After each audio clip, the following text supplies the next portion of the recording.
The Lone Ranger sold his wardrobe. The Lone Ranger sold his bad dog. Well, you saw him, and you can't hardly know, 'cause times change, I know. On some days, he's more than humble. On some days, he's cold and mad, mad as hell. Well, you saw him, and you can't hardly know. It's so strange, well, I know. Those lakes of golden water, those lakes of gold are all running out. Well, you saw him, and you can't hardly know. It's so strange, well, I know. Joy, joy, joy, work, work, work harder, sure as the hours. Joy, joy, joy, work, work, work harder, you say.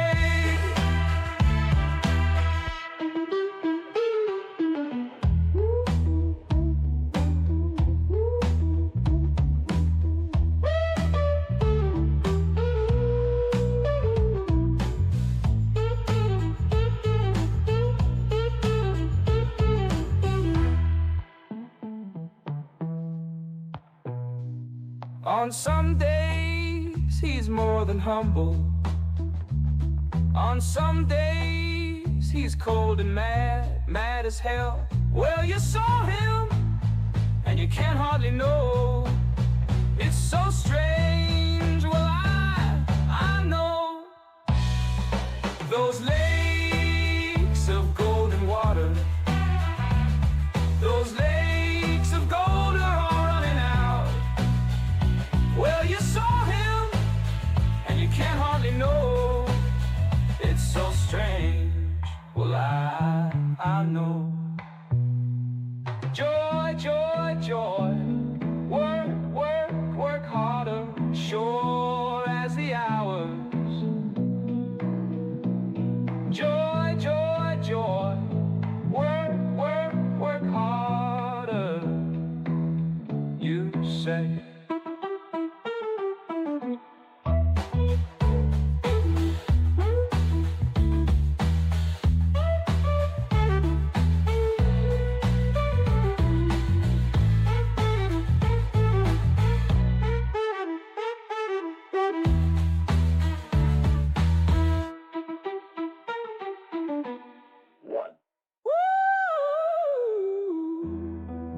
Joy, joy, joy, work, work, work harder, sure as the hour. Joy, joy, joy, work, work, work harder, you say.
running back to make it.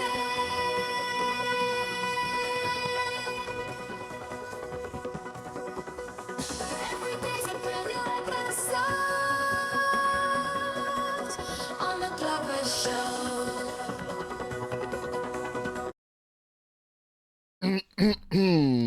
What up, what up, what up, what up, what up, what up, what up, what up, what up,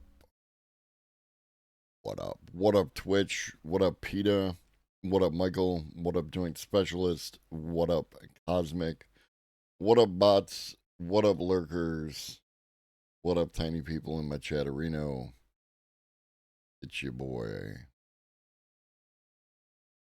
it's your boy. All right, we're back on regular schedule for everything. I don't have currently anything in the pipe, but of course I will tell you.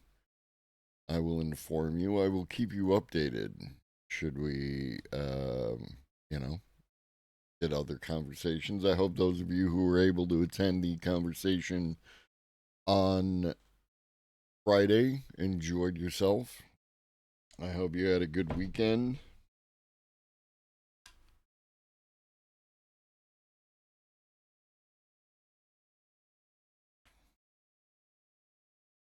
What up, postmodern Prometheus?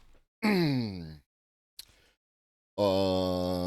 hope those of you who enjoy WrestleMania. I hope those of you who enjoy Easter. Condolences to those of you who recently lost the Pope. That was a thing. That was unexpected, but great timing. I'll give him that. I think that's about it. Y'all want to do some news?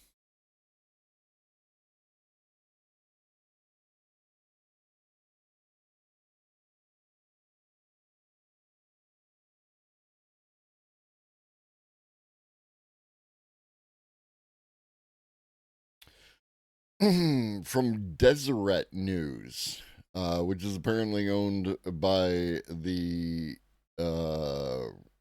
Church of Latter-day Saints, the religion of AI, how faith informs the new age of intelligence. Earlier this year, hundreds of chief executives and civil society leaders joined over 60 heads of state who gathered in the Swiss enclave of Davos for the World Economic Forum's annual meeting. This year, the theme was collaboration in the intelligent age. And while the speeches of anti globalist figures like Argentinian President Javier Milei and President Donald Trump might have been the most watched aspects of the meeting, there was something far more unexpected that took place.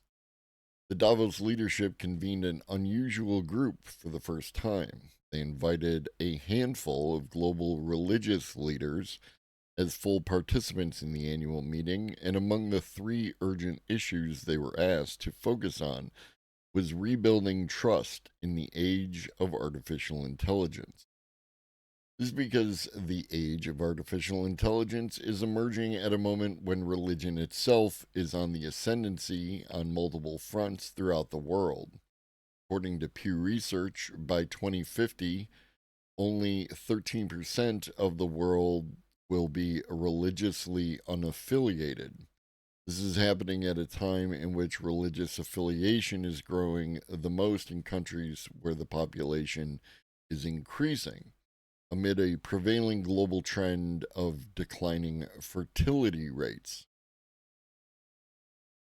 Everywhere one looks, even in the United States, religious forces are rising. Take the decades long trend of America's young people identifying as none when asked about their religious affiliation. This was a trend so solidly entrenched by demographers that it was taken for granted. But in recent surveys, we've seen a stabilization of the trend and then a decline in the so called none affiliation. Another survey recently found that young men are now more religious than young women, and Bible sales rose by 22% in a single year, according to the Wall Street Journal. Religiously charged political debates are transforming the European continent. Religiously inflamed wars ravage the Middle East, and religiously infused politics animates India and Africa. Religious persecution continues to be at its highest in the world's most authoritarian regimes, from North Korea to the Islamic Republic of Iran. Pew Pew Research. Well, got $1 million idea there, homie. See, we talk about AI from every angle, from the left, right, religious, and secular. It doesn't matter. If it's out there, we talk about it. 100%. 100%. The idea is to promote a holistic understanding of the things that are going on. Religion is on the rise amid the emergence of artificial intelligence, a phenomenon that some are calling the single most significant technological innovation since the printing press, but certainly since the Industrial Revolution, both of which were followed by terrible periods of conflict. The age of artificial intelligence is causing a kind of convergence of religion and science that was once inconceivable. One might even say a peace treaty between religion and science is emerging. The peace between the two old nemeses has emerged because scientific advance has brought us to the place where questions once reserved for theologians and philosophers are now factors in equations that absolutely must be solved. What is intelligence? What is agency? What can be done versus what should be done? What is a human? Do the ends justify the means, or should the greater good always prevail?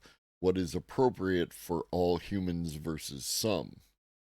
Those are a bunch of very fair questions, in spite of my apprehension at some of the framing in this article so far. This moment is brought to the fore a simple fact and an inconvenient one for many universities and tech entrepreneurs. One doesn't have to be religious to acknowledge religion's values. In fact, a totally secular person can appreciate that religious ideas are a type of compounding wisdom over the centuries. We have rarely needed wisdom more than we will need it now. It isn't that some of our scientists in the universities and companies they lead aren't religious. In fact, you might argue that while not being institutionally religious, they are profoundly religious when it comes to their commitment to ideologies that guide how they engage in this age of intelligence. In the Digitalist papers published by Stanford University last year, I argued alongside co authors E. Glenn Weil and Mona Hamby that two ideological frameworks have emerged that are dominating the way most view this new age of intelligence: libertarianism and technocracy. Each ideology, functioning like a secular religion, has its own clearly defined ideas, you might call it theology, that define rules of engagement for artificial intelligence. When popular venture capitalist and tech entrepreneur Marc Andreessen published his so-called techno-optimist manifesto, he ironically used the phrase "we believe" no less than 100 times as he strived to convince the world that artificial intelligence should be given the permission it needs to transform our world and the people who live in it. The use of the term "we believe" does not indicate religion. They are separate issues. The libertarians believe in maximal freedom for AI developers, and the technocrats believe they deserve deity like powers that will be confined to a small regulatory class tasked with managing the outcomes for the rest of us. In either case, traditional religious concepts warn us against these dangerous ideas. For the libertarians, religious wisdom asks whether human beings are designed. I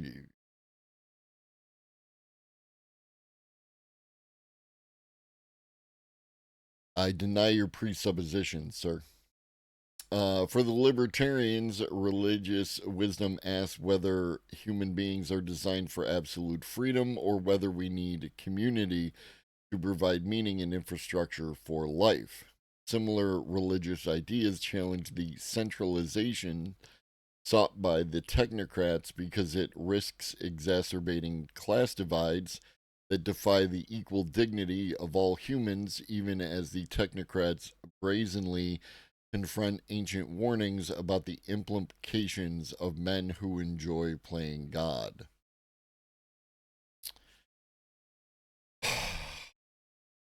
Confabulation, even humans do it. When the forces of technocracy demand the consolidation of authority over AI to protect us from ourselves, religious wisdom warns against the corrupting power of those who aspire to godlike power, making idols of themselves. When libertarians or technocrats imagine a world where AI makes work, governance and suffering optional, religious wisdom warns against the lessons unlearned by those denied the opportunity to work or struggle at some point in their lives. And this is what it comes down to.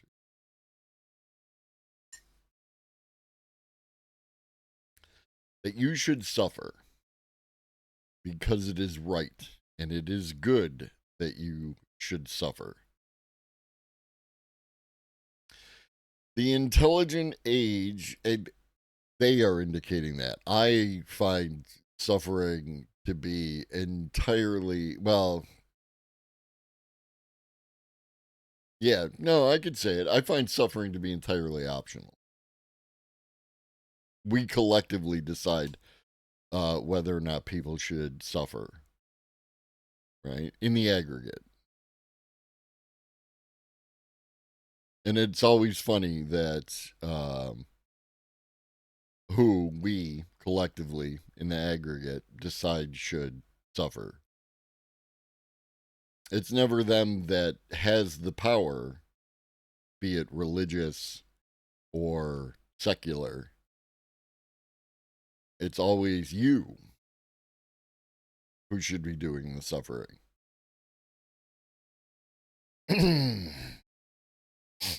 The intelligent age is emerging at a time when our research universities, along with Silicon Valley, have little exposure to religious concepts. So it seems they have made their own religions, often built on the foundation alone of maximizing profit or power.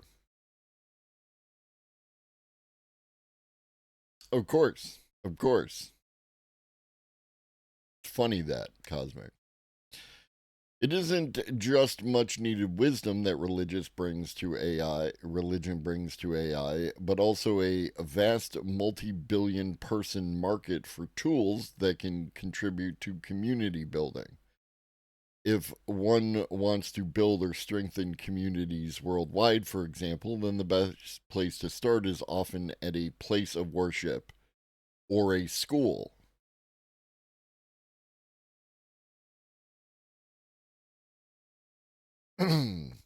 Yes.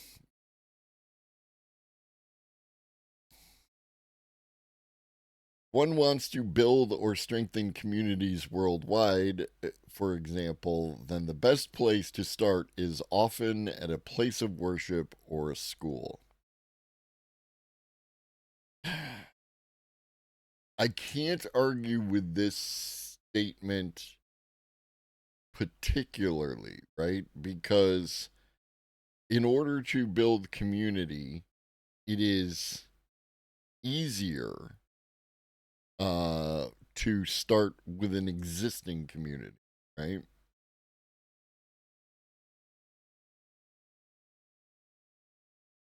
My contention is trading one system of power and control for another. The tools that can emerge from the age of intelligence should be transformative for communities of faith and for the promotion of values that they share, values which aim alone to build healthy communities and bring compassion to a cruel and unforgiving world. Again, it depends on like, which communities of faith are we talking about? Your Joel Osteens are absolutely doing a different process than, you know, a more, let's say, more down to earth, pardon the illusion, but a more down to earth religious type person. And I don't want to debate the concept of liberation theology and any of that. I am atheist. I am anti religious. I find the entire thing problematic no matter what utility it might bring. Um, but as a priority, it tends to be farther down on my list of things that need to be actively countered than more pressing concerns. You know what I mean? Given that we have to start from where we are, almost no one is not in a community these days of some kind. Some of us are in multiple communities as well. Tends to be true. Um, there are concerns these days of an epidemic of loneliness, and that epidemic of loneliness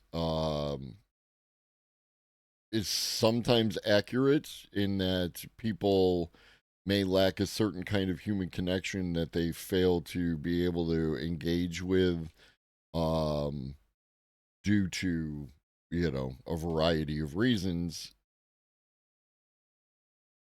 but also some of that loneliness is, based on perception, right?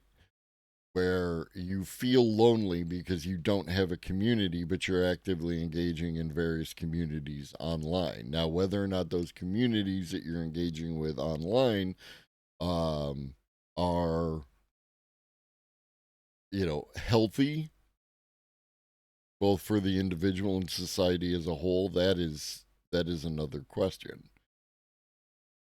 Um, but it is relatively certain that um, some in person contact with other human beings is necessary.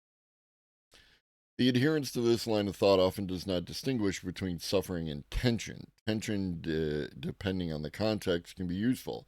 Exercising comes to mind. If one suffers during the workout routine, they are probably doing something harmful, potentially having long term consequences. I mean, you could make the argument that the suffering during a workout, like where you're working towards maybe muscle failure or just the process of, like you're tearing the muscles and they are going to be sore tomorrow. And occasionally you feel bad because your body is shifting from one mode to another mode, so on and so forth. All of that kind of thing could be qualified as suffering, but is not the suffering that I am talking about when I talk about suffering. I would refer to that in by your definitions as tension, right? Because you are voluntarily engaging in this behavior. A lot of suffering is indicated by the power structures as being voluntary when it is, in fact, not voluntary. It is structural.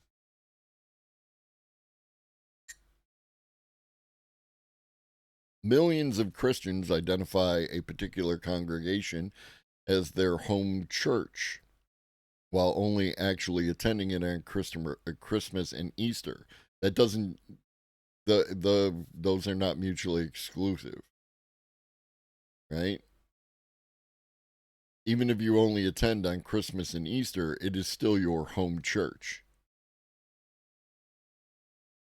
Similarly, many Muslims have a local mosque that they attend mainly during festivals like Ramadan. Other communities of faith, like Buddhists or Hindus, may not be linked to individual places of worship at all, but they are connected to one another by theological and philosophical religious rituals that they can practice at any temple. Catholic bishops are often responsible for multiple congregations and schools, and sometimes across many different geographic regions. Then there is the post pandemic trend of digital church, where millions of people who call a local congregation their home church also worship regularly online at another congregation, which can be anywhere in the world. In all of these cases, the age of intelligence presents new opportunities to better connect communities of faith while also deepening these connections. Now, if a congregant loses a loved one, the ability of the congregation's care team to know it happened at all is based largely upon chance, notification by the family, or simple word of mouth. Pastoral care in the age of intelligence can involve a pastor or counselor or life coach arriving at their office every day to a dashboard that has curated relevant data about individual congregants based on tools the congregants have opted into. The counselor might discover that someone's grandfather passed away in another state, or that a college student studying abroad is posting unusually depressive or out of character language on social media. They could see that a member of the congregation received a promotion at work on LinkedIn, or lost their job, or split from their partner or spouse. These life alerts might prompt the pastor to send an unsolicited note of encouragement or congratulations, or to call someone who appears in need. What up, Ponder Monkey? AI Pope indeed. Imagine what it will mean to the cohesion of communities when it's far harder for individuals, especially those who need connection the most, to fall through the cracks. Imagine what it will mean for the health of a community when every member of a community is given the opportunity for equal care and attention, or is given an individualized plan for their development based on a custom analysis of their spiritual need. The same tools can be used by schools or clubs or other anchors of civil society, and those tools can be curated on an enterprise level to provide an assessment of a community on a quarterly or annual basis. This can help determine what programs or teachings are benefiting the congregation. I like this, just without the religious trappings. Artificial intelligence will not just be a tool, it also makes me uncomfortable because it implies the need for, continuing power structures, and hierarchical power structures make me uncomfortable. Artificial intelligence will not just be a tool for the care of religious congregations. It is a veritable superpower to advance other concerns for virtually all religious communities to improve the world. For a given value of improve, when you're talking about people's need to suffer earlier in this conversation. There's no limit to what AI will mean for healthcare, for instance. We may finally find a cure for cancer and many other debilitating diseases. We have tools to identify future life altering diseases earlier than ever. AI can bring equity to healthcare quality, allowing those in the most far flung places in the world to receive the same expert care as those living within a stone's throw of a top research hospital. How does this individual feel about artificial intelligence, healthcare, and women's healthcare or trans healthcare? Would be a question that I would ask at this point in time. The age of intelligence will also make one size fits all approaches to all sorts of global humanitarian problems obsolete. Currently, all developed nations provide a certain amount of humanitarian assistance for a given value of humanitarian assistance to the world's most desperate people, but volumes can be written about how such aid is wasted or has unintended consequences. Yes, fair enough. Some aid policies have flooded traditional communities with food that they might have otherwise grown. Other approaches have arbitrarily applied agricultural or other techniques hewn in different climates or cultures to environments where they were alien to begin with. With AI, volumes of data related to agriculture, climate, and other unique economic factors can be analyzed in order to produce cost effective solutions that maximize the return on investment of a country or NGO's efforts to provide humanitarian assistance. Fair enough. Then there's the relevance of AI to conflict resolution and peacemaking. At present, the world is inflicted with more active conflicts than at any time since World War II, according to the Global Peace Index. Resolution to these conflicts is often confined to the imagination of whomever is in charge at the moment.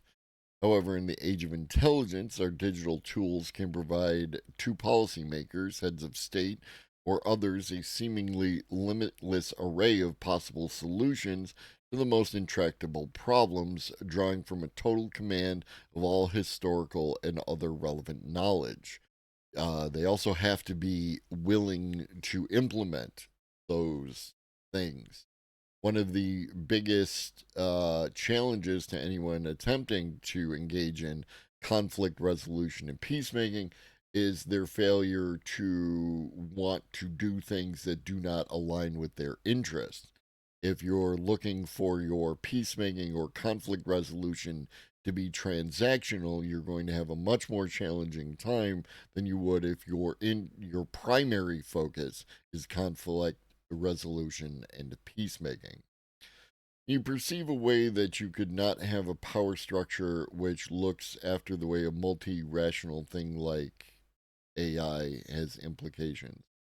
I think what you're asking me for is a non structural form of governance, Cosmic.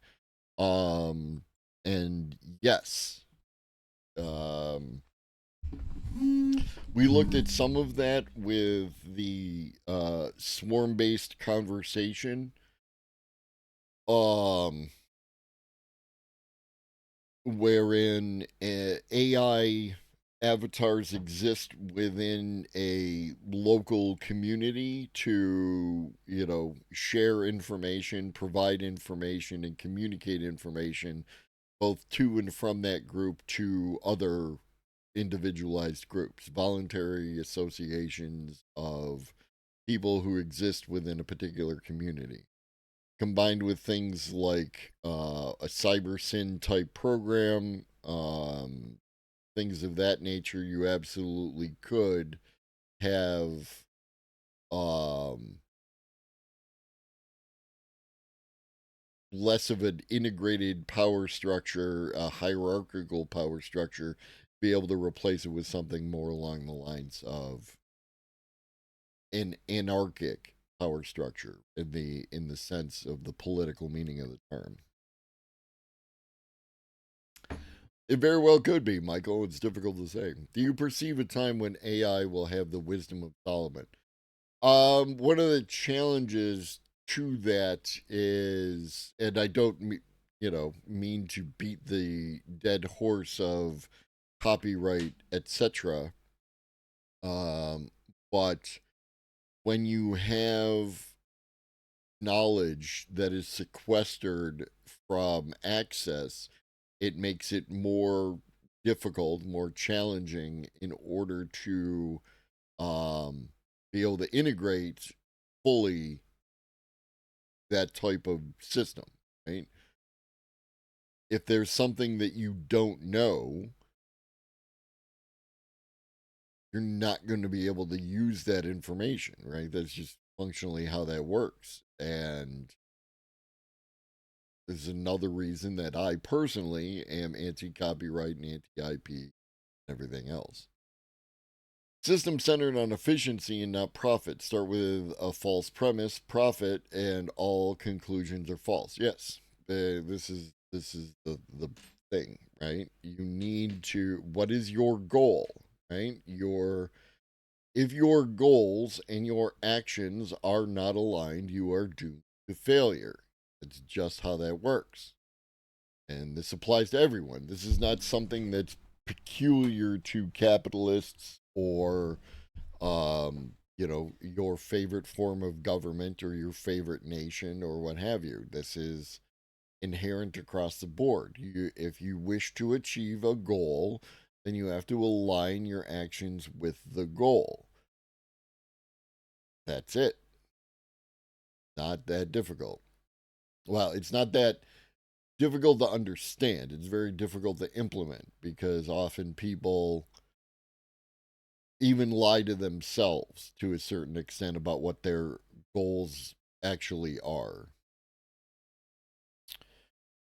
Bum, bum, bum, bum, bum, bum, bum. The system can also be made more immune to politics or the influence of ego or other personality factors, leading up to the historic Abraham Accords, a document commissioned by His Majesty King Hamad bin Isa al Khalifa of Bahrain began with the words, "Ignorance is the enemy of peace." The king was right. Yes. However, the system can also be made more immune to politics or the influence of ego or other personality factors. I feel, I believe that this person may come in conflict with those very words, right? Because there are certain, there are certain fundamental things that exist within religions. As far as I'm aware of, there could be some that don't do this. But as far as I know, all religion have some supernatural mystical quality to them of a power that exists outside of the human realm, right? Um, take the so-called big three, right? Christianity, Judaism, and Islam. All of them have at their core a entity that has absolute power, and all things flow forth from that absolute power. What happens if AI determines that there is no absolute power, that it functionally does not matter, this concept of this absolute power at the core of all things, to the functioning of the universe? Right? That is an example of, the system in direct conflict to your beliefs. Now, how do you feel about AI, sir? Then, of course, most of the terrible black swan events that have afflicted our world have often been attributed to a lack of imagination. The age of intelligence will give us all the imagination we could possibly need to make peace or to prepare for the worst. Hinduism number 3. I admit to my Abrahamic, you know, bias, I guess you would say. But Hinduism has at its core the same supernatural functionings, right? Good morning, old lobster. We're starting off with something light. The the concept of religion and intelligence, artificial intelligence. When religion has entered the AI conversation, it has often come at the heels of almost conspiratorial warnings about the potential apocalyptic implications of this new technology. There's certainly a place for those types of warning in the age of intelligence. We do not want AI technology to assume godlike power over human agency, because we already have one of those, is the unspoken portion. There's virtually no scenario where the world would create anything but blinking red lights for the world, where this would create anything but blinking red lights for the world. I should have saved the chat, but I didn't think about it later. When I was giving YouTube links to Gemini, the overview started giving me Rick Astley Rick rolls. Not sure if it was a hallucination or if that's LLM poisoning I've been hearing about. I would proceed to ask Gemini to process the links one at a time, and it was successful. Sometimes the AI can hallucinate. I provide for an example when I asked Gemini to analyze the link to my video, and it gave me some entirely unrelated video that it started talking about, and I was like, you need to check again because you got it wrong. And then the second time it got it right. So wouldn't godlike imply benevolent? It hasn't yet.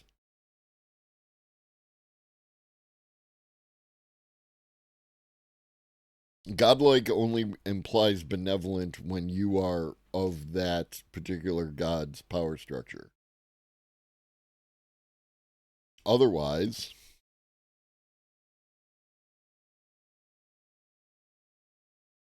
the apocalyptic scenarios in this case are terrifying, especially since great technological revolutions have almost always brought new weapons of war. This is particularly perilous in a multipolar but interconnected world where not all countries either enshrine or enforce laws that honor the equal dignity of all humans.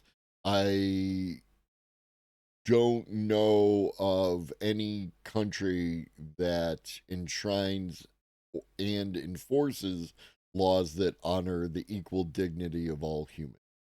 I don't know one. I'm willing to listen, but as far as I can tell, they all do not do that. None of them do that. Age of intelligence means an age where drone-first warfare could create millions of small weapons that could be fully autonomous and optimized only to kill. True. AI can give us rapidly produced, customized vaccines or antibiotics, but it can also allow nefarious actors to create customized biological weapons that can be tailor-made to kill whoever the designer determines is an enemy or undesirable. Shangri-La, never met the man. There are risks that require moral leaders. Who's a moral leader? To determine or to demand our political leaders protect us. We want AI to give us new tools to improve the world, maximizing the potential of this technology, but we want those tools always under human control. Do we? What if the optimal condition, and I'm not saying I'm a fan of this necessarily, I'm just saying, what if the optimal condition for world peace is where we defer all power to the AI, and we make AI the God King, and then we have peace, and everyone gets taken care of. I'm not saying that that is the case. I'm not saying that that is the ideal condition. I'm saying, what if it is? Because this goes all the way back to this conflict resolution and peacekeeping. You have to be willing to abdicate power in order to achieve goals. What up, Barkeeter J? Shangri-La, la, la, la, la, la. At the same time, these religious warnings mustn't devolve into the world as flat pronouncements. No, they would provide a guiding hand and sometimes a gut check to those who are leading us into this profound new period of human history. Simply put, corporate boards and universities need to find faith again for their own good before the age of intelligence leaves us all to contend with whatever it has decided to create for us based on how we designed it. What up, Pharaoh? Everything is permissible, scripture wisely warns, but not everything is beneficial. Well, that was interesting.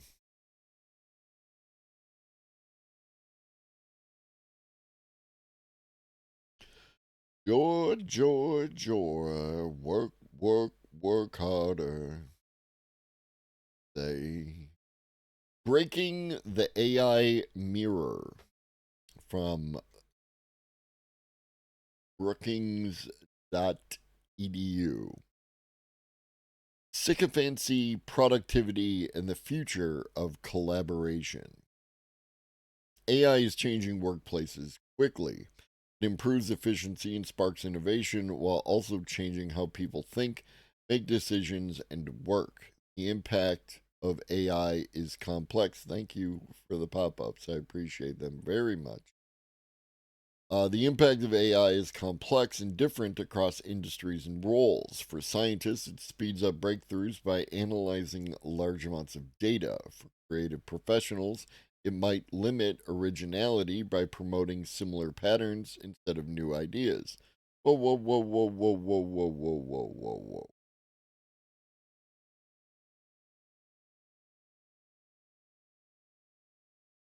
Again, your presuppositions. You come in making, for scientists, it declaratively, right? This is a declarative statement.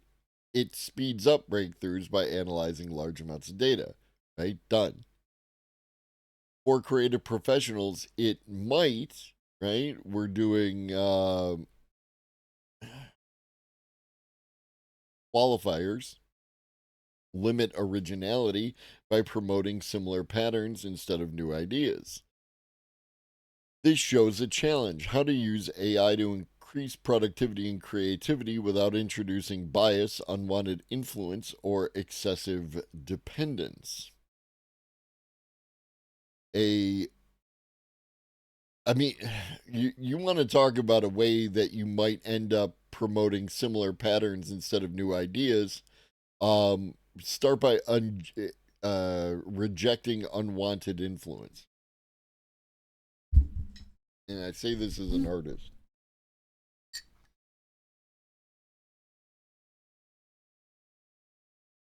Going back to the use of the word tension, right?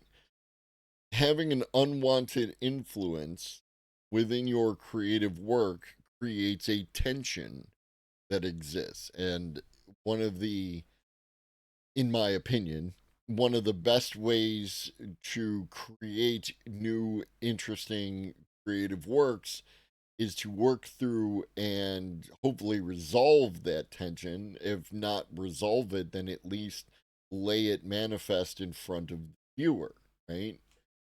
You're working on a tension within itself. So by creating an art piece that shows this tension to the world, you can create some absolutely fantastic works.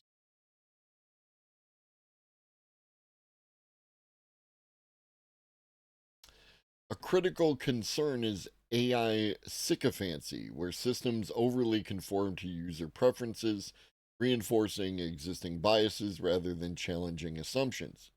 Dude, you just said unwanted influence. Like, that's part of it, right? unwanted influence is challenging assumptions. It can be, right? Not all, don't get me wrong, not all unwanted influence is desirable. However, you can make the argument that the unwanted influence and the challenging assumptions are attention required to create good art, good creative works. What up, Ribbons?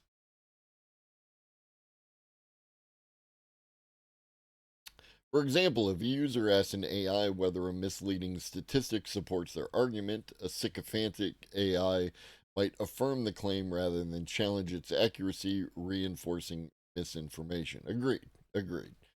These tendencies are worsened by the persuasive nature of AI, which can shape how users see things and make decisions. Morning, girl.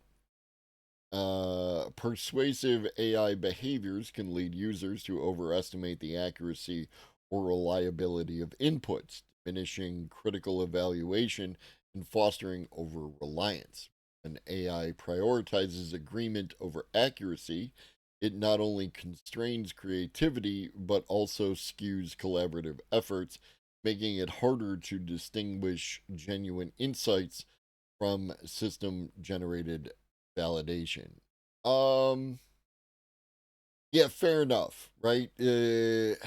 I would prefer to make these claims more directly, rather than in this kind of ablative language that this person's using. But if I understand the core of their argument, I don't disagree.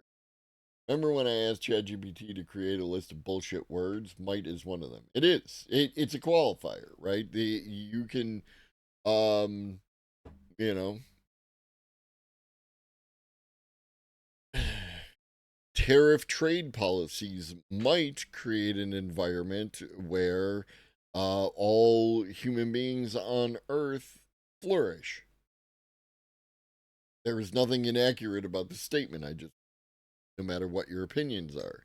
You can argue with it, but you can't deny that the statement is accurate because it might do that. I don't care if the probability of said claim is 0.5%.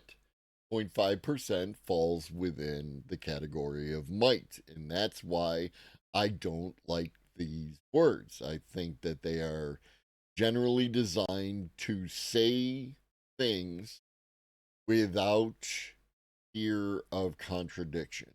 And that I think is one of the most problematic things that we have gotten into in the nature of our propaganda and behaviors. But how do you stop doing that? These dynamics pose significant risk across sectors. In healthcare, for instance, persuasive sycophantic AI might validate flawed diagnostic trends, overlooking anomalies critical to patient outcomes. The challenge then is ensuring that AI systems enhance collaboration and judgment rather than subtly manipulating it to align with pre existing expectations. Sometimes you got a prompt for dissent and AI will happily provide. Yeah, like what would you call that? Like sycophantic uh resistance? like I want you to hit me as hard as you can. This is my approach. Is it a good approach? Give me your honest opinion. Usually we'll break down pros and cons and a recommendation based on your context provided. Yes.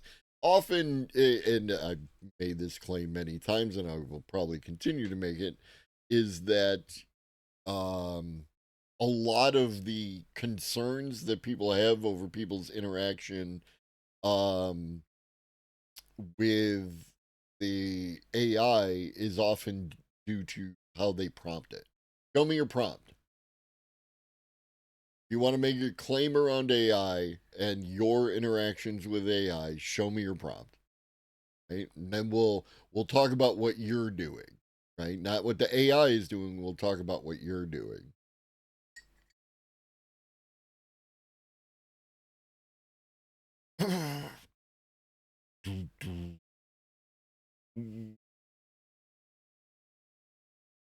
The challenge then is ensuring that AI systems enhance collaboration and judgment rather than subtly manipulating it to align with pre existing expectations. The risk of sycophancy and persuasion are not confined to individual workplaces. They reflect broader societal challenges, including the need for transparency and accountability in AI deployment. Legislative initiatives such as the Artificial Intelligence Civil Rights Act of 2024 and the Stop Spying Bosses Act address critical gaps by emphasizing equitable, responsible AI use. These measures provide a foundation, but realizing AI's full potential will require a holistic approach that integrates system design, user education, and thoughtful governance. This briefing explores how organization and policymakers can navigate these challenges, fostering environments where AI drives progress without compromising trust, fairness, or creativity. Are you willing to reassess your priors? Are you willing to reassess your presuppositions? If you're not, then you're not really interested in doing what you claim you're interested. Again, going back to the previous conversation as it relates to uh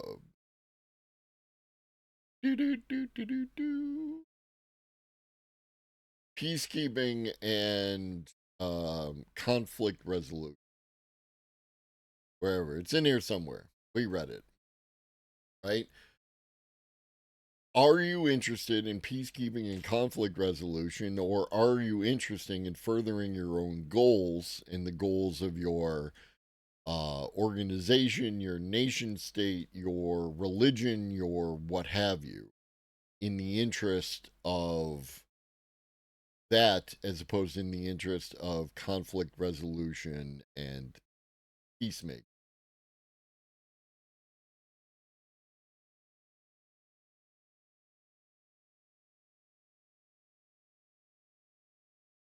Something. Rome makes a desert and calls it peace. In essence, productivity measures how effectively inputs such as labor, capital, and resources are turned into outputs. In this age of AI, this definition expands to include gains driven by AI enhanced tools, systems, and processes. Recognized as a potential general purpose technology, AI holds transformative potential across industries, from optimizing repetitive manufacturing tasks to advancing healthcare diagnostics. These innovations suggest AI could help rejuvenate stagnating productivity growth in advanced economies. There's a whole bunch of underlying supposition here, right? Speaking of prompting, have those overviews been helpful? Yes, they very much are, Michael. I read them um, before I add the links, because they give me a better idea, assuming they're accurate, which I assume they are. They give me a better idea of what they're talking about within the article and where I can put it in the greater context of what we talk about. Um, so yes, no, they have been very helpful. Uh, uh, Human AI collaboration models, where humans guide AI systems or co create with them, blend mechanized efficiency with creative innovation. While Veal and Cardoso explore the philosophical and technical foundations of computational creativity, and Bolton and Wiggins analyze how AI can autonomously generate novel outputs, both works acknowledge the importance of human input in guiding and shaping the outcome. More direct evidence of human AI collaboration in practice. Studies like Brynjolfsson, Lee, and Raymond, and MIT Sloan provide insight into how AI systems are integrated into real world creative and decision making processes. Yet these opportunities are accompanied by challenges. AI sycophancy, where systems excessively align with user preferences, poses unique risks to productivity and creativity. AI sycophancy sycophancy is not exclusive to AI, right? If I remove AI from this statement and you think about it in current context, these opportunities are accompanied by challenges. Sycophancy, where people excessively align with leaders' preferences, poses unique risks to productivity and creativity. While aligning with leader expectations may streamline workflows, it can also reinforce biases, reduce exposure to diverse ideas, and stifle innovation. This behavior, while subtle, has implications for critical thinking and decision making. All I got to do is drop AI out of this conversation and it changes the context a bit, doesn't it? The interplay between productivity, creativity, and sycophancy demands thoughtful design and oversight of AI systems. Transparent systems that explain their reasoning, acknowledge uncertainty, and present alternative perspectives can mitigate these risks. And say that again. Transparent systems that explain their reasoning, acknowledge uncertainty, and present alternative perspectives can mitigate these risks. Organizations can ensure these tools enhance rather than undermine creative innovation by fostering an environment where human oversight complements AI driven productivity. Oh, and we got some charts. This is log. This is log. Uh, and we have done 2 articles in an hour. So I'm going to leave this one. There's the link if you want to continue on with it. It'll also be in the Substack, etc., etc. We got so much to see, so much to do. The identities behind AI agents. A deep dive into AI and NHI. And what is one of those? AI agents have rapidly evolved from experimental technology to essential business tools. OWASP framework explicitly recognizes that non-human identities play a key role in agentic AI security. Their analysis highlights how these autonomous software entities can make decisions, chain complex actions together, and operate continuously without human intervention. They're no longer just tools, but an integral and significant part of your organization's workforce.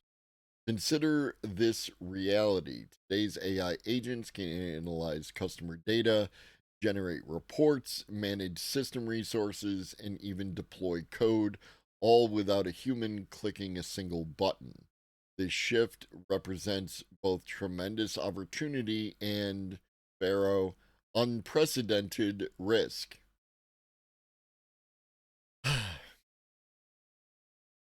I don't know if any of you, we're not going to cover it because we're going to briefly touch on it here because it's a thing that happened. But I'm not bringing up an article. We're not going to get in deep on it.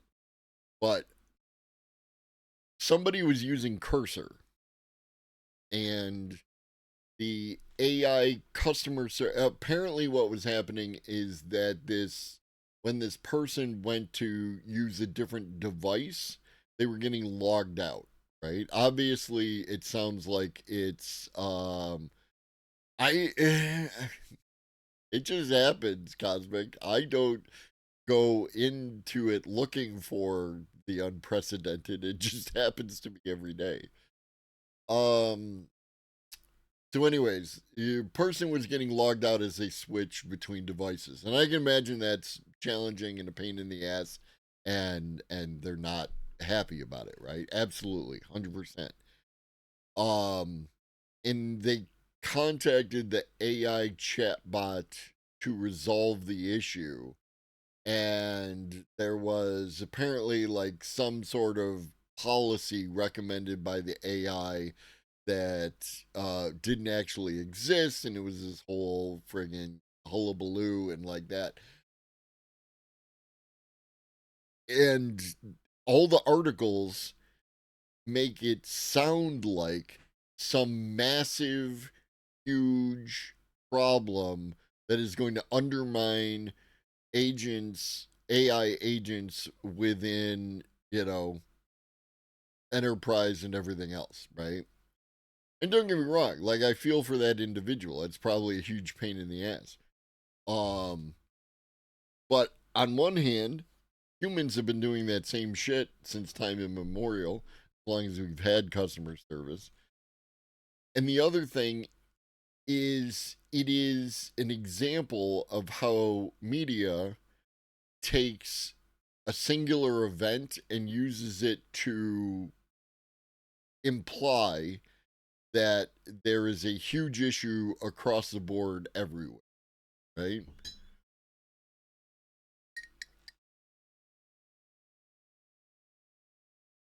So, yeah.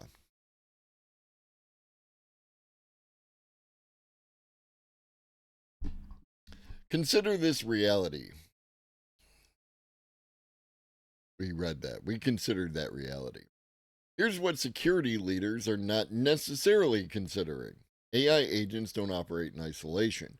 To function, they need access to data, systems, and resources. Highly privileged, often overlooked access happens through non human identities. API keys, service accounts, OAuth tokens, and other machine credentials. These NHIs are the connective tissue between AI agents and your organization's digital assets. They determine what your AI workforce can and can't do. The critical insight: while AI security encompasses many facets, securing AI agents fundamentally means securing the NHIs they use. If an AI agent can't access sensitive data, it can't expose it. If its permissions are properly monitored, it can't perform unauthorized actions. So, going back again to the idea presented in the Religion of AI article, and what we talked about is your motivations and your actions having to be in alignment. Again, the cybersecurity is a non sexy aspect of existence on the internet, right? And forever, companies, corporations, enterprises, entities, governments have done the absolute minimum that they can when it comes to cybersecurity. Because cybersecurity is a money suck. It costs a lot of money to do and doesn't provide any front facing benefit that they can sell, that they can market. I would argue it's probably the most important thing that you do, right? It might even be more important than the product that you sell to your customer. How do you offer a social media website when any user who comes on your social media website has to deal with an unknown number of security threats. And the most common behavior, and to some extent, I would say that, like, you have to participate in your own security, right?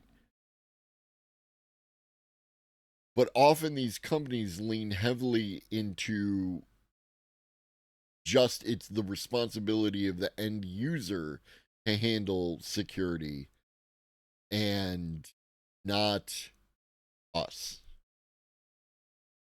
Right? You need two-factor authentication. You need a password, um, you know, a password locker system. You need, a particular type of password that is got like 16 weird characters in it, that kind of fucking thing. What up, Nick? That is your responsibility as the end user. You have to do that. We with all the money, we who can invest in those kind of things, well, that's not on us. That's on you. We need to pay shareholders. You need to worry about your security on our flimsy ass security website. Am I wrong? Does anyone who works in the field want to correct me on my perceptions of that?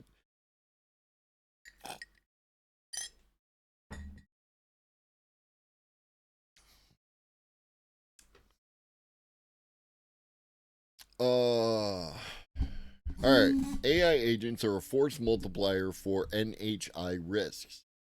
AI agents magnify existing security challenges in ways that traditional security measures weren't designed to address. I missed the beginning. Were you for real or sarcastic? I'm sarcastic in the sense that the responsibility of cybersecurity overall is generally pushed on the customer or the end user rather than being handled by the company itself, right? That is an actual for real statement that I am making in a sarcastic way, right? It is the corporation, the company, the people who make all the money through the use of the product tend to push cybersecurity onto the end users and customers rather than handling it themselves. Now, to a certain extent, as I stated earlier, is that you do have to participate in your own cybersecurity, right? Like, I am all for two-factor authentication and protecting your passwords and using diverse passwords and all that kind of stuff. But I believe that there is a lack of that kind of behavior on the end of the corporations themselves. And governments. It's not just corporations, it's governments as well. I mean, look at the current things that are happening regarding cybersecurity in, the US government. They have sought to cut the fat, trim the fat, as one might say, as it relates to cybersecurity. You're talking about how most corps don't take security seriously enough. Yes. Yes. Exactly. And haven't for an extended period of time. What up, Minnie? My weekend wasn't bad. Little disappointed. We watched WrestleMania. My friends and I. And I'm a little disappointed by some of the matches, some of the outcomes. My passwords are diverse, are diverse, equitable, and inclusive. Don't forget to include special characters. Yes. All right. So AI agents, they operate at machine speed and scale, executing thousands of actions in seconds. They chain multiple tools and permissions in ways that security teams can't predict. They run continuously without natural session boundaries. They require broad system access to deliver maximum value. They create new attack vectors in multi agent architectures. And we can have an even broader discussion when it comes to cybersecurity, right? Is that the nature of cybersecurity is a response to the socioeconomic environment in which cyber has to exist in, right? Like there are reasons why cybersecurity is an issue, going beyond things like, like people want to climb a mountain, right? So inevitably you're going to have people who are going to attempt to challenge your security just to do it, right? They don't have any malintent as such. They're not looking to, like, do a ransomware to your system. They just want to see if they can break in and fuck around, right? But the majority of cybersecurity issues are related to people actually wanting to do damage, whether it's extract money or, for political reasons or any number of things. So it's possible that there's only so much you can do in cybersecurity without addressing the outside environment in which the cybersecurity is happening. That's, I wouldn't want to be accused of talking politics. AI agents require broad and sensitive permissions to interact across multiple systems and environments, increasing the scale and complexity of NHI security and management. This creates severe security vulnerabilities. Shadow AI proliferation. Employees deploy unregistered AI agents using existing API keys without proper oversight, creating hidden backdoors that persist even after employee offboarding.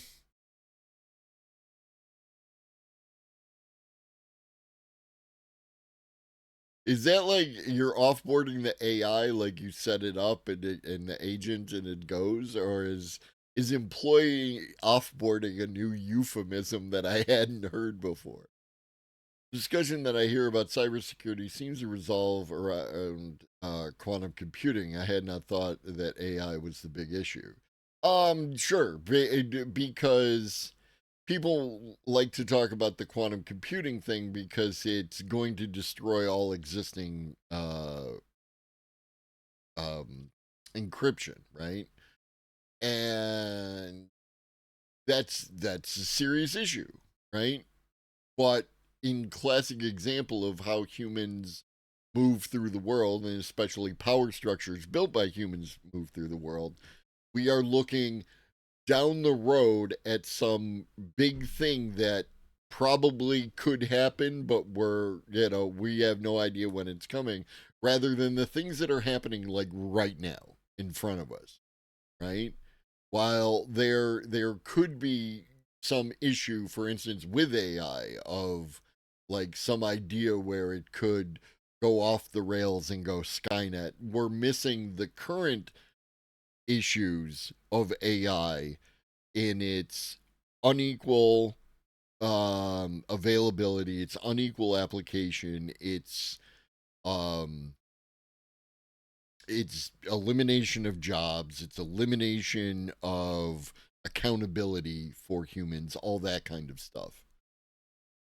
Right? Like that is the thing, Cosmo. Thanks for setting up the AI. We know now no longer need you. Here's your offboarding.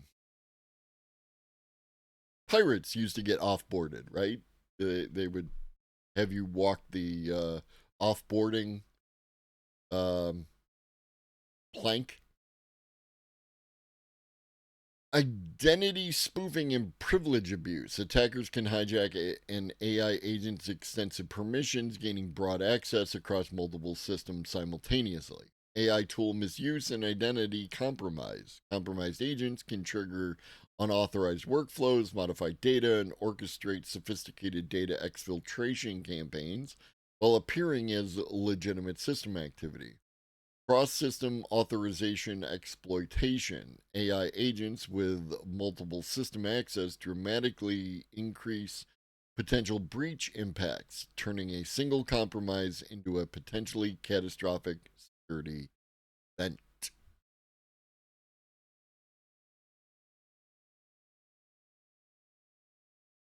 Oh, and we just shifted gears on me. This is legit. This is legit. But then right here, we shifted into a sales pitch. Asterix transforms your AI security posture by providing complete control over the non human identities that power your AI agents. Instead of struggling with invisible risks and potential breaches, you gain immediate visibility into your entire AI ecosystem. Understand precisely where vulnerabilities exist and can act decisively to mitigate threats before they materialize. By connecting every AI agent to human ownership and continuously monitoring for anomalous behavior, Asterix eliminates security blind spots while enabling your organization to scale AI adoption confidently. Synergy, vertical integration, other buzzwords. The result: dramatically reduced risk exposure, strengthened compliance posture, and the freedom to embrace AI innovation without compromising security. Big balls from Doge, sure. Expecting users to be security experts is an unfair burden. Traditional authentication methods like 2FA will eventually be obsolete, partly due to unpredictable human behavior. Secure internet use could be simple, not demand advanced computer skills, despite the crucial need for account protection. I think, like broadly, I agree. Also, I do feel that you have to take a certain amount of participation in your own security, right? Like, is the idea it's playing with fire, but not playing with fire, but the use of fire as a tool. Fire is a very effective tool at doing a variety of tasks. It's also very dangerous when you don't know how to use it properly. And I think that part of the nature of our educational system should be doing exactly that. You should have online security culture education as a standard of people's behavior, right? Like of school, high school or primary school or whatever you want to call it. We we should be teaching people these things fundamentally, right? And we don't. It's really hit or miss out there. You have to learn all sorts of um different skills that are probably,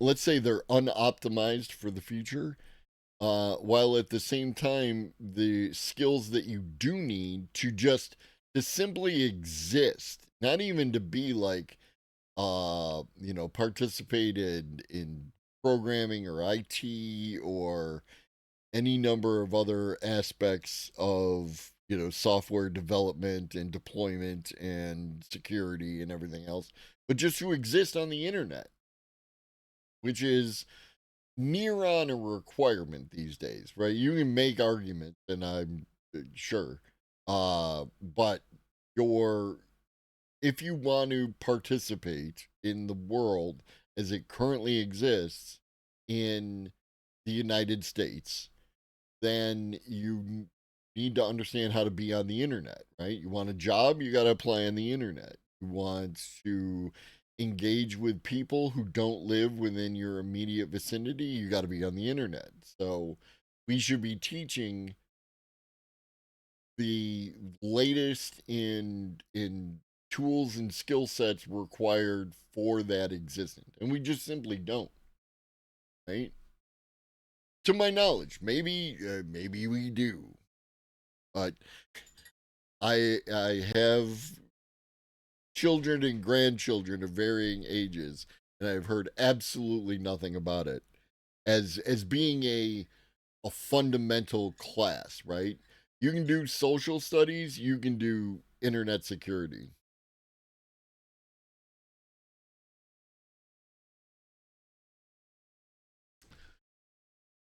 Sure, Cosmic. What up, Torchy? Good morning, good morning. So yeah, stay ahead of the curve. I don't know about asterisks, but I appreciate the information that's contained within the first part of this, but set me up.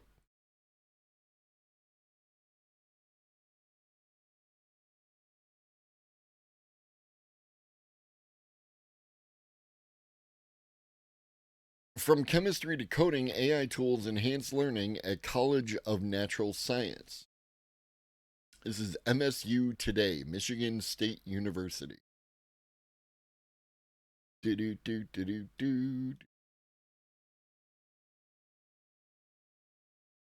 Faculty using AI to provide personalized feedback, prepare students for the future. Melanie Cooper wants her chemistry students to to learn to think like scientists. MSU professor of chemistry and Lappin Phillips professor of science education believes students shouldn't only memorize facts. Just as scientists do in the real world, students should construct models, analyze data, and apply ideas to real life problems. And in my opinion, this is something that shouldn't happen in college as such. It should be happening in primary school. Grooming them to be woke. I mean, the leftist colleges, something, something, something, something. DEI, woke. Students aren't likely to learn those skills studying for multiple choice exams. Fortunately, in large introductory level courses, that's historically been the only feasible option. Now, generative artificial intelligence, or AI, no. General artificial intelligence would be GAI or Gen AI. Whatever. So China is woke. The woke libs are woking all over the place, and the Chinese are the most woke libs of all, because the Chinese folks are starting AI education in 6th grade, baby. The woke libs. Blah, blah, blah, blah. Cooper is creating her own chatbot to offer students immediate, specific feedback on their homework and eventually tests. She's adjusting her courses to teach students to become high level thinkers, testing them on how well they connect the dots on what they've learned, answers they can't easily find on Microsoft Copilot, ChatGPT, or other generative AI. Good on her.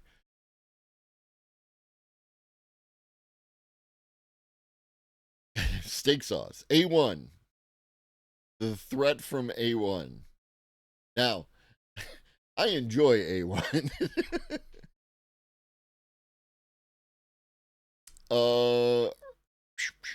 Her goal is to push students beyond what was previously possible. Teaching the same old way could enable students to pass classes without ever learning the material. There's a sea change coming if we can take advantage of it and do this right. We don't, I think we'll do ourselves out of a job. Cooper and other College of Natural Science faculty are embracing generative AI as the future. They're changing the way they teach to focus on problem solving and connecting concepts. Some believe the new technology could be the catalyst students need to push past striving for good grades to instead focus on learning and critical thinking. Coding classes are teaching students not just how to write code, but also write prompts to generate the code and check it for mistakes. There you go. Love to see it. Dirk Colbury, which is the name you can have in 2025, is a senior specialist in the computational mathematics, science, and engineering department, a shared department of the College of Natural Science and the College of Engineering. He believes faculty can't afford to keep teaching as if generative AI doesn't exist. Good on Dirk. Students can use generative AI as a crutch or as a tool. It all depends on how they teach their classes. My argument has always been that it isn't going away. You can't put the genie back in the bottle. We have to adapt or die. It's just a matter of time before AI is even more advanced. It's coming very quickly. Shout out Dirk Gently and his holistic detective agency out here. Generative AI is the latest of many tools that have changed how classes are taught. Once upon a time, educators worried that calculators would become a crutch and students wouldn't learn math fundamentals. The dawn of the internet, then Google and Wikipedia, also brought hand wringing that technology would spell the end of education. Everything old is new again. Everything under the sun. In a way, the Warriors were right, Colbury said. Students could use calculators and Google to easily find answers instead of memorizing facts. ChatGPT is likely to be the same. Yeah, it's Monday. Mondays and Tuesdays, I tend to run long. Because I don't have to raid into. I don't have to act as the James from the internet waiting room. We were a real country until the TI-83 came to our classrooms. Who will think of the children? TI-83. Ever since they let the abacus into our classrooms, it's just been all downhill. You need to learn to do math by using a stylus and a clay tablet just like we used to, and if you're not doing real math.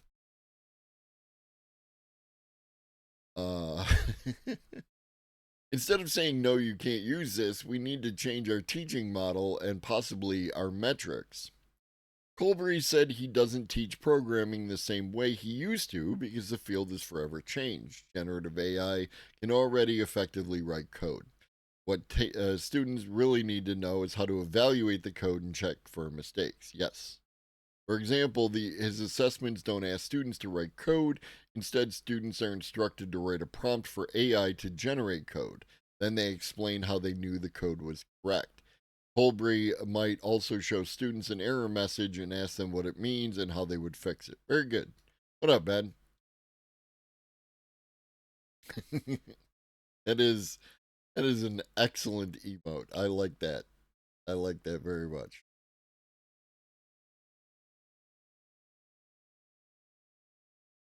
Chisel and stone tablet. That's got to be a bitch to erase.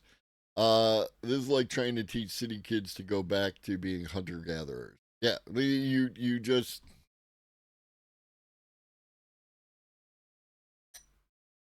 It's a common thing that people do, right?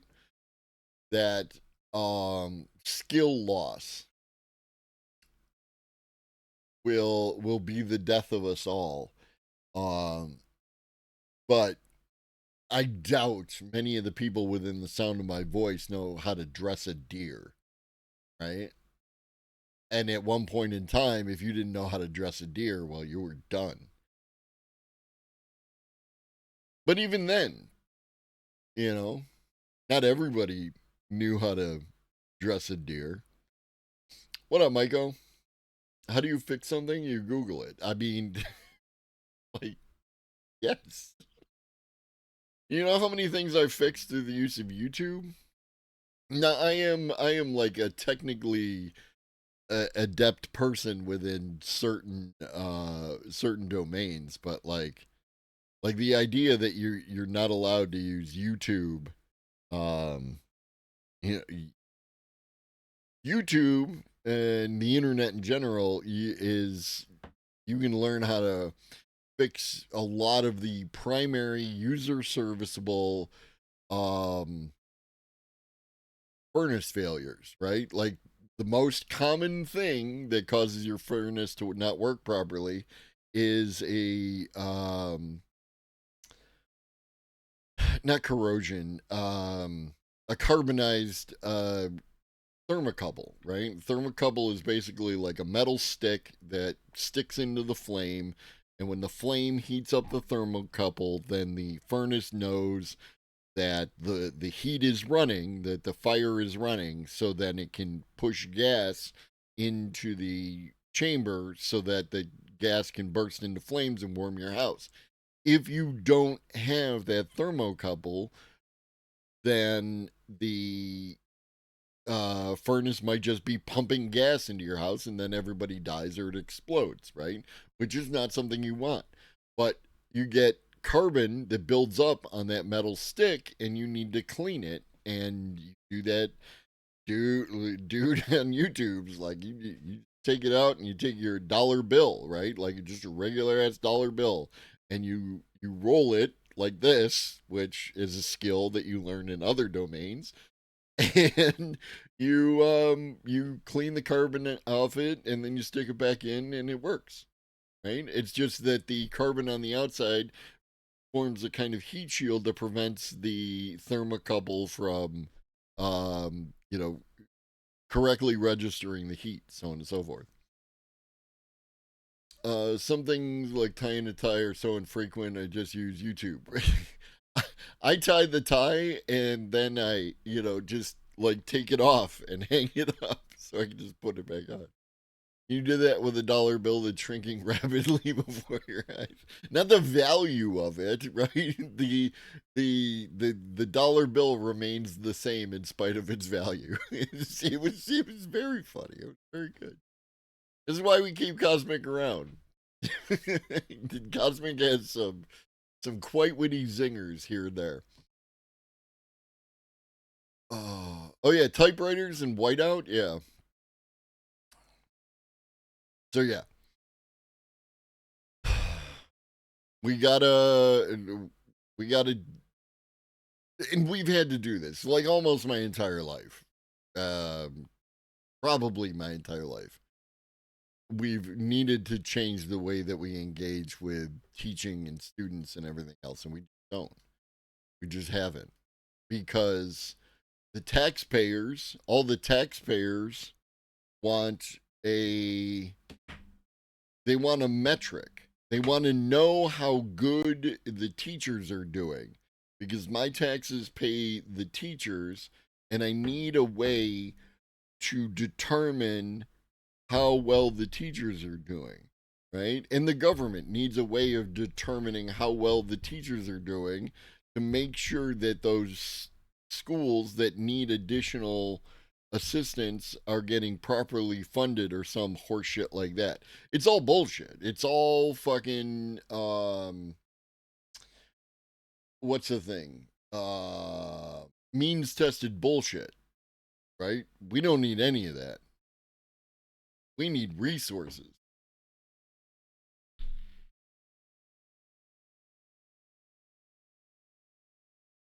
I want Maiko.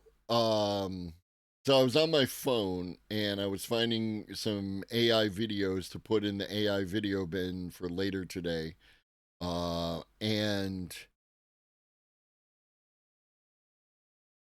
I could only choose, like, as part of my filters, because I was on my phone and it's a different experience. Uh, I could choose lengths of 4 to 20 minutes, over 20 minutes, or 4 minutes or less.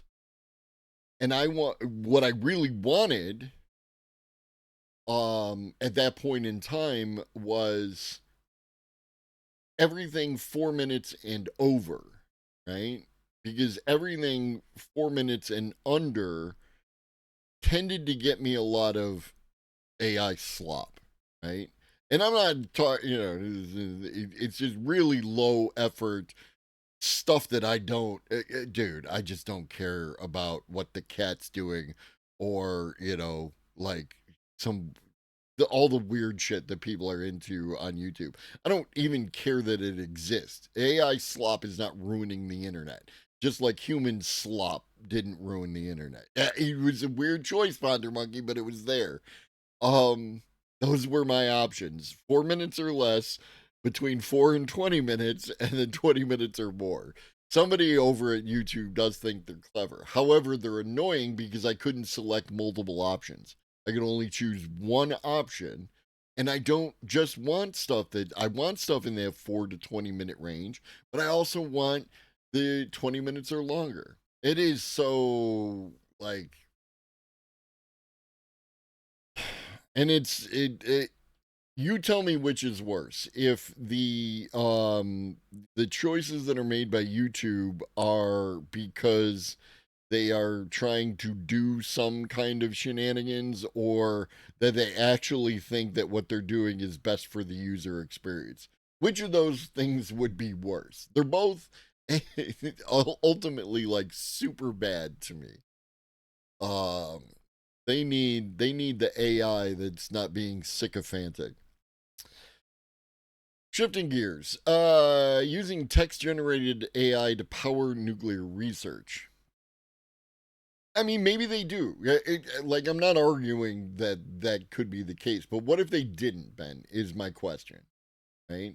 What if they actually, what if somewhere at YouTube, there was a person who, in order to get that monetization, you need viewers, you need all that kind of stuff. And in order to do that, they actually thought what they were doing was the best, right?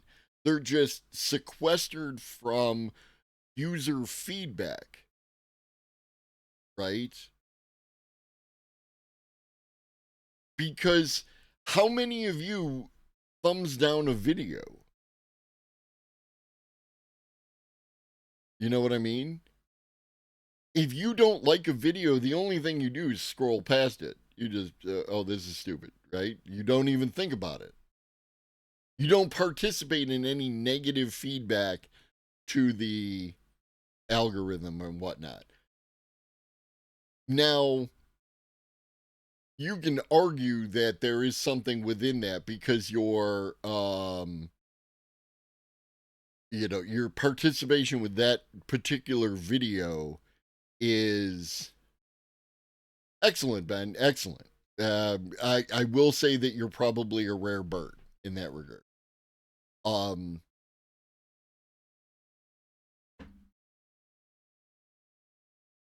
So when you like, if a video pops up in front of you and you engage with it for a couple of seconds, and then you scroll past it, what's not happening, what's being lost in that is the nuances of why you scrolled past it, right? My only option on the YouTube homepage is that I can choose not interested or don't show me content from this channel, right? I might not be interested in this particular video, but what about it is what I'm not interested in, right? I might be interested in the subject matter. It's just this presentation I don't like. I might be interested in this channel. I just don't care about this particular video that they're doing, right? There's a whole bunch of nuance that's lost in that process. Well, that's the thing, Minnie. Yeah, you might do something that might indicate to the algorithm, and I don't know, right? Like it could be like the manufactured feeling of participation. But you might do something on one hand that says, okay, this person doesn't want to see this kind of thing in their algorithm.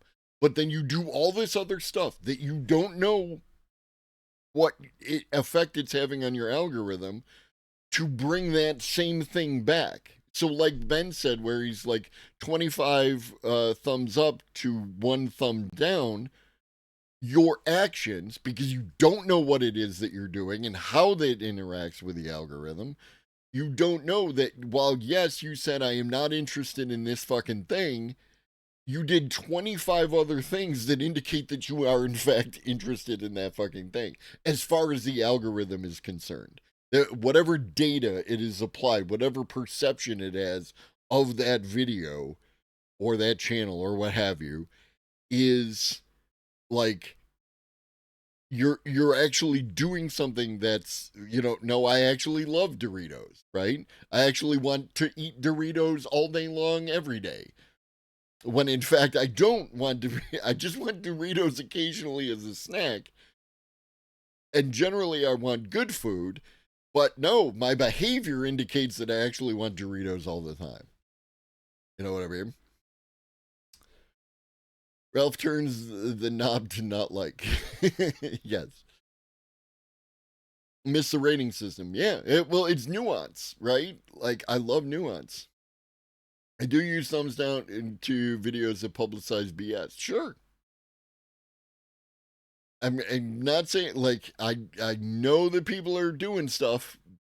It's just you don't have enough data to understand how your participation in any particular data point actually matters. And so the perception can come across. And again, I'm not saying that YouTube isn't trying to monetize their shit. And I'm not saying that Facebook isn't trying to monetize their shit. I'm saying that there's a bunch of stuff happening that we don't even understand how it works to create this environment where we might be participating in our own, you know, shitification of the internet, as the kids like to say. Some content creators that I follow, but the algorithm shows the same videos to me all the time. I don't want to thumbs down it. Right. Like, there are, like, how the algorithm tends to tee up stuff that's like, 7, 8 months old from, creators I'm actually interested in. And it's like, okay, but like I'm missing out on the newer stuff that I want to see from other creators or what have you. It's a whole process. Stop. I do pop the 3 dots on videos sometime and check that I don't want to see videos from that source anymore. Yeah, me too. Me too. Sabine Hassenpfeffer. I can't seem to make her get out of my algorithm, but she's very persistent, which I don't hold her responsible for. She is being an YouTube creator. I hold YouTube responsible for that. What up, Digital? We must learn to ride the basilisk. I thought about them having an I didn't like the quality of this video that would be handy as feedback to the person creating. Feels more personal and attacking when it's done in comments. 100%. When I say quality, I mean audio and video quality, mainly bad audio stuff, though. I like every so often I get a thing from YouTube where it's like, how is this suggestion for you? And it gives me like a bunch of factors that I can, choose from. But like, I want an other button. If I'm willing to click that other button and type some words into a box, I should have that. But again, then you need something that reads that information and that actually processes that in a way. Because I would use more YouTube if I didn't have to deal with the stuff that I didn't like. But, what up, Walking Stick Library? At the same time, unwanted, what's it called? It's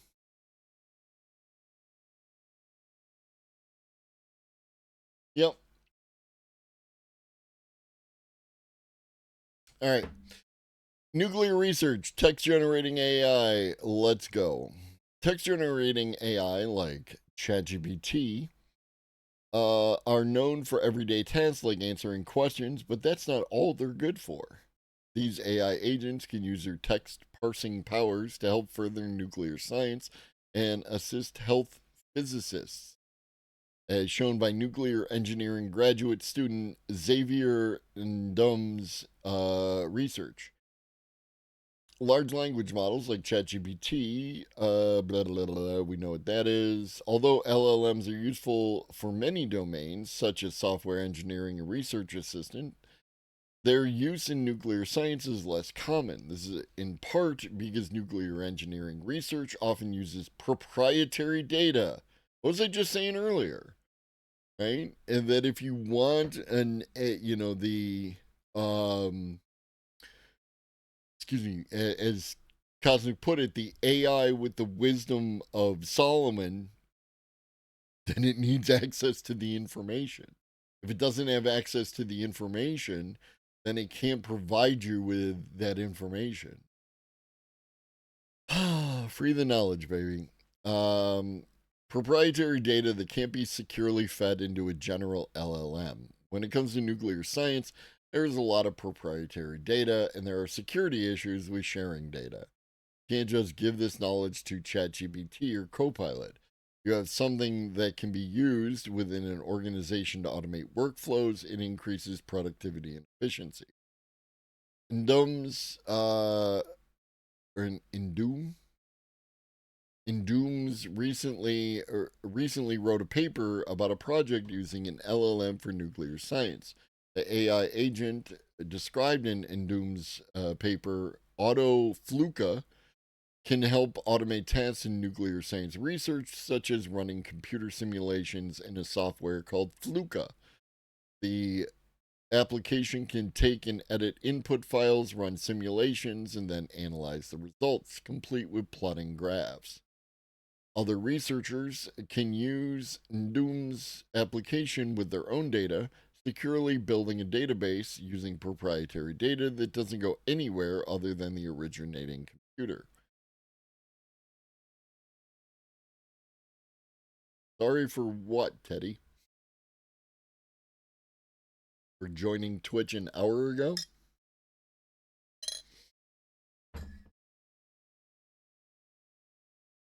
I am not worried. No. Now you're being weird and now I'm worried. You understand how this works? Something be normal? No, I'm not going to check your buzz cut out. If you ask me again, I'm just going to resolve the issue. Be normal. You're able to sort through this information very easily and very fast instead of reading through an extract, reading through to extract a simple, okay, I did warn you. Have a, about one day. There you go, buddy. I wish you the best of luck in all your future endeavors.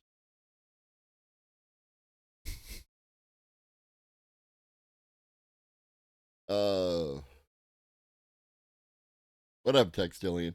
I understand that people do it, like, there are some people who they just caps lock everything, and I'm not mad. What up, beef? I'm not mad at people who caps lock everything in the same way that I'm not mad at people who lowercase everything. I just assume that's your communication process. Fine, I can deal. Um, it's just way like let's be real. I'm sure you have. Let's be real. You joined Twitch an hour ago.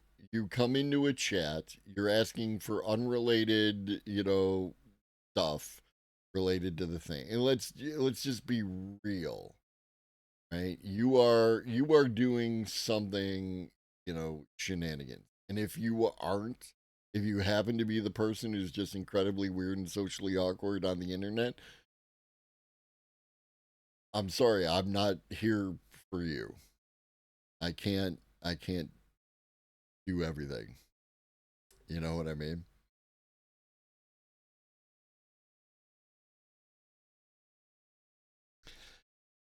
Find you an AI therapist, then come back.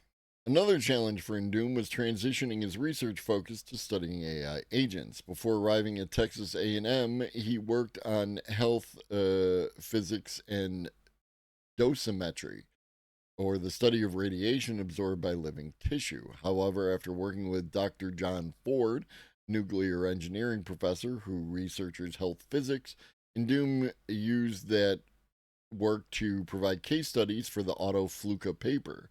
He also cites the guidance of nuclear engineering professor Dr.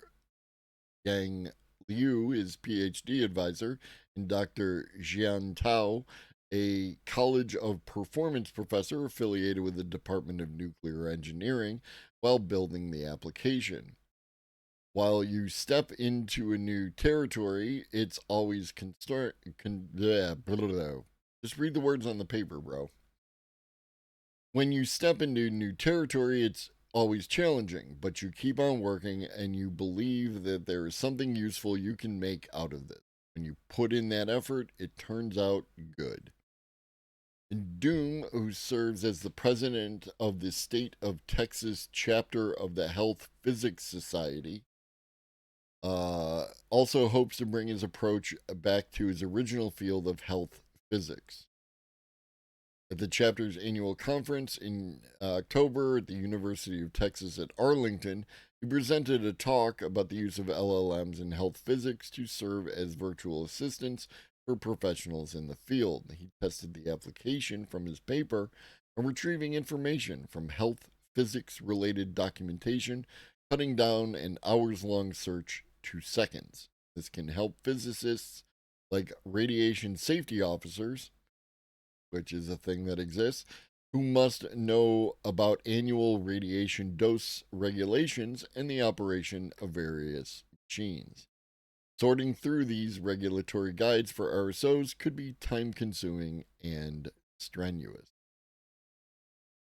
Yeah, let's just the proprietary data. I am sure that your benefit of whatever you think copyright and IP is doing for you is definitely super helpful, while $3 trillion worth of IP exists behind paywalls, etc., etc.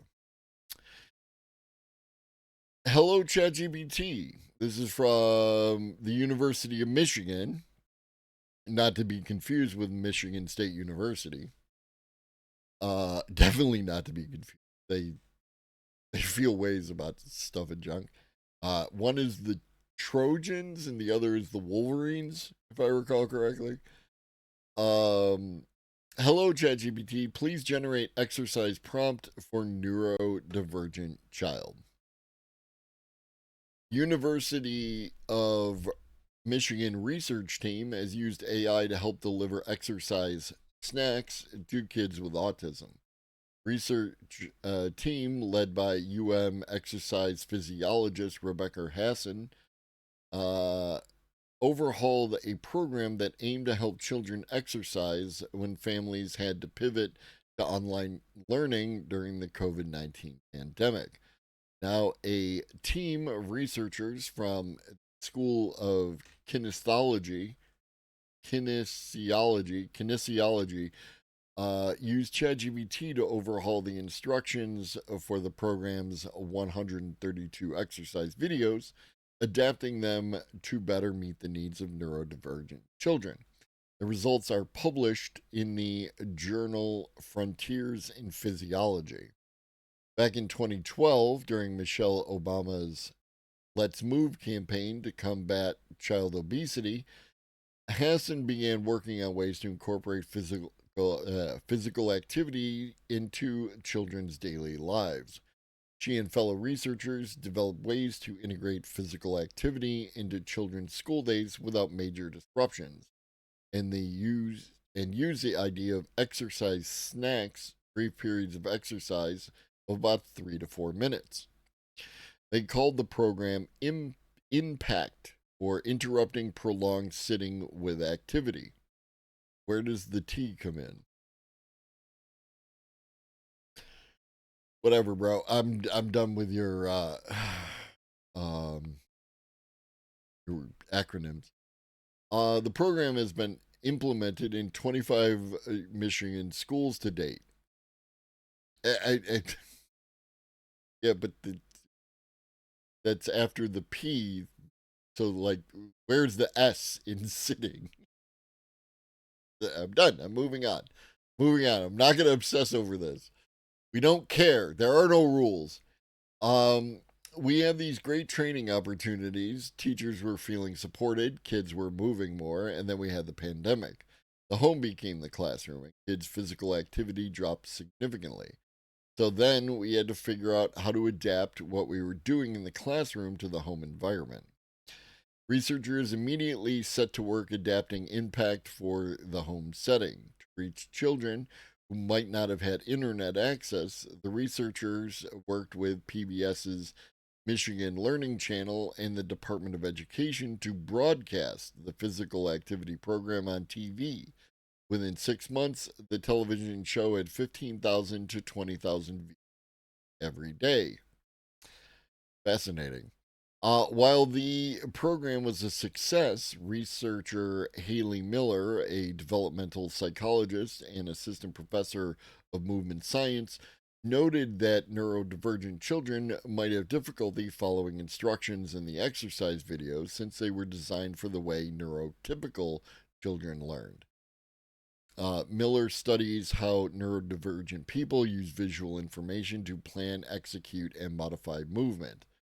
The team decided to collaboratively adapt the impact program to better meet the access needs of neurodivergent children.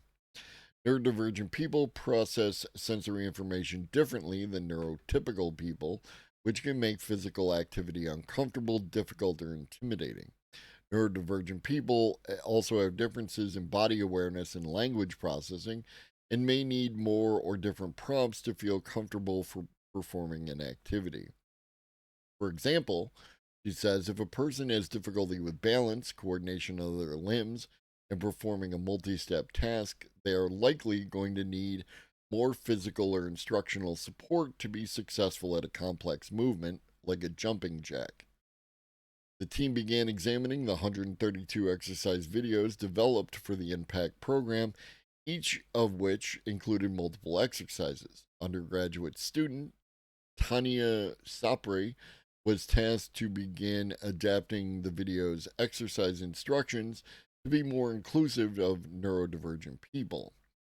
I had started playing around with ChatGPT to get inspiration about how I should format my instructions when I was suddenly realized that ChatGPT might be able to help fill the knowledge gap and data overload I was experiencing. I thought that if I could perfect using ChatGPT for my instructions, I could create a simple process that could be replicated by other researchers, teachers, and families at home to tackle novel exercises that our program did not cover, helping kids stay active everywhere. But what about the profit motive incentive for your innovation?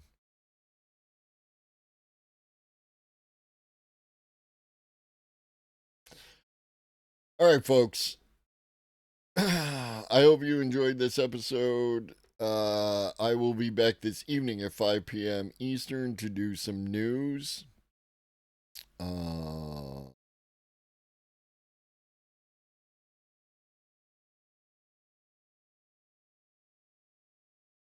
hope you all enjoy the rest of your day, which is already in progress. Make sure you take care of yourselves and each other. In the meantime, drink your water, eat some food, take your meds if you forgot, and always remember that Shoggy loves you. So do I. Be great.